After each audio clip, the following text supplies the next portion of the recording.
All right, hello and welcome back. Brett here with clickmill.co. In this video, we are going to be talking about a skill called diffusing emotion. And this is a fairly recent skill I've developed maybe in the last 2 years. And I got it out of an awesome book called Never Split the Difference by Chris Voss, which is right here. I'm actually going to get it, show you guys. Okay. Super good book.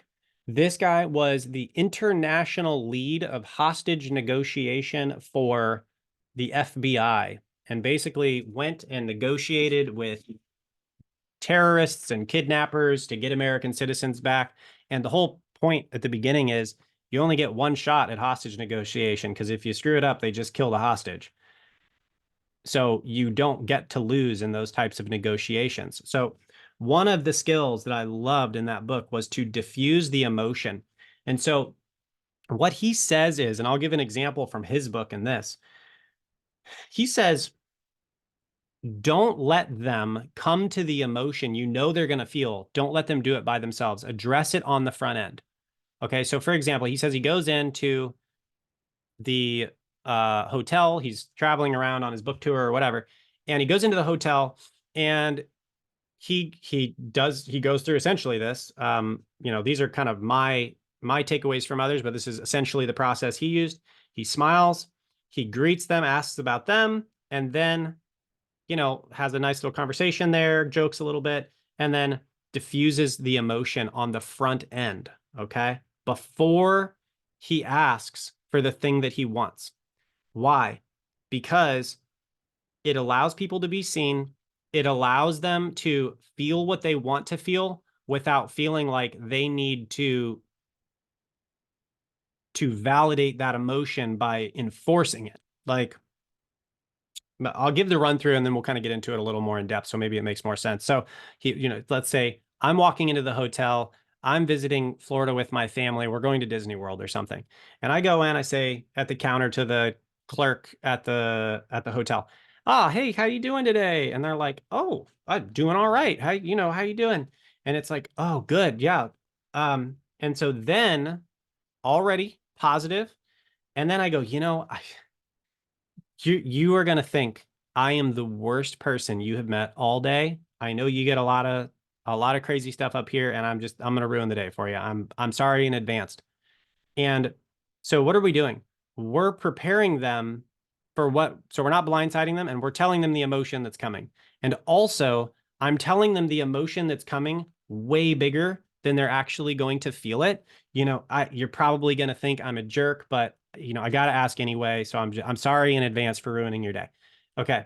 What happens? They've seen some like really bad stuff because what do? They take complaints all day about hotel stuff, whatever that is. They're the front lines for the complaint department. And they're going to think to the worst thing in their mind. Oh my gosh, I remember when that lady put a firecracker in the toilet and it exploded. And then they made me go fix it and clean it. And that's what's coming to their head. And then what you're going to do, so you've brought the emotion out. You've said, it's okay that you feel this emotion because this is really inconvenient. And this is probably what you're going to feel. Okay. And that is going to diffuse it. That is going to address it point blank and allow them to feel it and say, I'm sorry that I'm going to make you feel this, or that you're probably going to feel it in response to what I'm doing. And that is step 5. Now we're going to get into step 6, which follows up. So that's kind of the half step there. But we're going to diffuse it. And so when we're doing this, I have done this. Maybe I'll finish this story in the next video. My wife and I went on a road trip in Florida at one point, and I did not even realize, I don't think, that I took a bunch of toll roads. So I racked up a whole bunch of tolls I didn't even know I had, or I don't know if I forgot, but I got a bill in the mail and it had all these fines. And what I do, I call them, smiling on the phone. My wife's like, no, you do it. You always get the discounts. And I'm like, all right, you know, Greta over there, whoever the grumpy old lady on the line, why is she grumpy? Because all she hears all day is complaints about all the fines. I'm not going to complain about the fines. Oh, hey, how you, it says Greta with the toll department. Well, what do I do for you? And it's like, oh, hey there, Greta, how you doing today? Smiling. She's my best friend. And she's like, oh, I'm doing all right. And it's like, oh, sounds like it's a dragging day.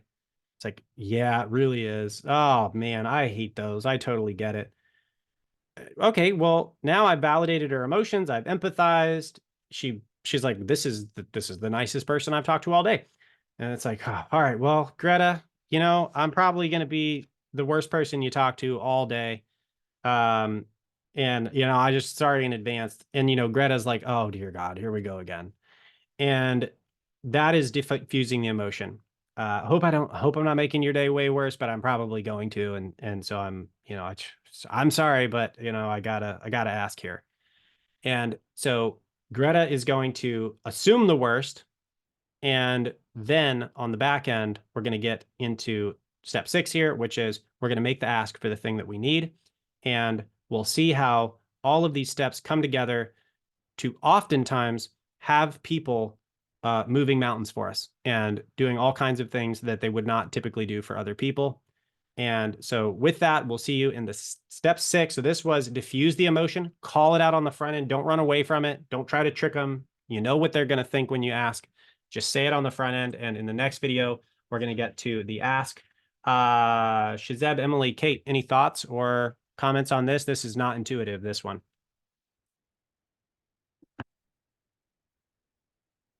Doing okay? All right. In the next video, we are going to talk about making our request. See you there.